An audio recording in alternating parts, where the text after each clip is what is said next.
Hello everybody, I'm Melissa Southern with Bear Creek Photography NC, and I'm here today to introduce to you our first monthly photo assignment. Now first we're going to do oil on water, and to show you the setup I've got everything in front of me and we're going to talk about how to do this. Okay, so here is our setup, all of the equipment we're going to need to shoot oil on water. So the first thing we have, and we are actually doing this in a kitchen floor, so this can be done anywhere.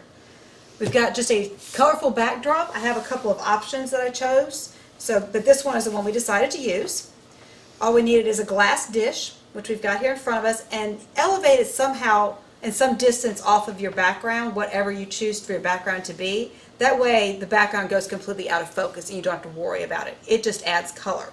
Now we have our glass dish suspended on top of 4 glasses, so you've got to be careful so you don't break anything or have things falling off or anything like that. So set that up carefully. We've got water. We've got oil. Any kind of oil will work. We actually happen to have olive oil, but anything that you've got, usually from your kitchen, will work. We have a fork to stir the oil up. We have a little lamp back here, and then we'll just add some extra light to it. And of course we have the camera, because you need to have that in order to take the picture. Now as far as lighting is concerned, you can use either natural daylight, you can use a flash, you can use a flashlight. This is just a cheap lamp that we've got from a home improvement store. So anything will work as long as it's a light source. With the camera, the way I've got it set up right now, I have my Nikon D500 and I have a 60mm macro. And that's because I'm going to get really close to these oil droplets and I want to make sure that I can focus on that, so hence the macro lens. And I'm probably going to be manually focusing the whole time. That way the camera doesn't focus back here in my background. I can get it to focus on the oil droplets up here in my dish. Okay, so let's get started with this. Alright, so now we're going to set up the shot. So all we got to do is pour our water in our dish. Add some oil. There isn't a set formula, you just add some. Kind of spread them out a little bit. And you'll get droplets within droplets. And then I'm going to take a fork. You can use a knife or a spoon, anything that you've got. And I'm going to stir it up, mix that oil up in the water. And it's going to be spinning around pretty fast. And because it's moving, I'm actually going to be handheld for this particular shoot.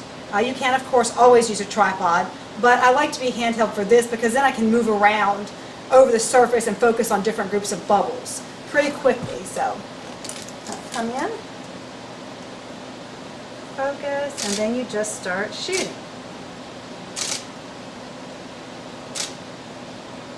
And you're getting kind of almost like little landscapes of bubbles.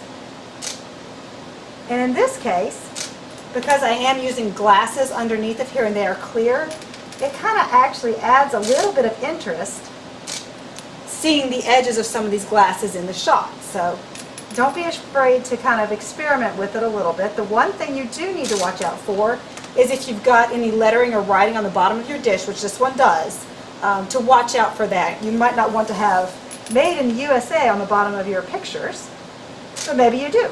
So that's entirely up to you. But as I move around, I can get different shots. The bubbles are kind of like a landscape. If you want to, you can re-stir it. And to give you an idea of my camera settings, I am at, let's see, I'm shooting pretty wide open at f4, about 1/25 of a second. And in these lighting conditions, I'm at ISO 1600. That's partially because I am hand holding and I want to make sure that I have a fast shutter speed because the bubbles are moving and I'm moving. But you can always do this, whatever settings work best for you. Okay, so here you see the back of the camera, some of the different shots that we just got doing that, and the different landscapes you get with the bubbles. So have fun with this, enjoy it. It can be a pretty interesting thing to do and to experiment with, and that's our assignment.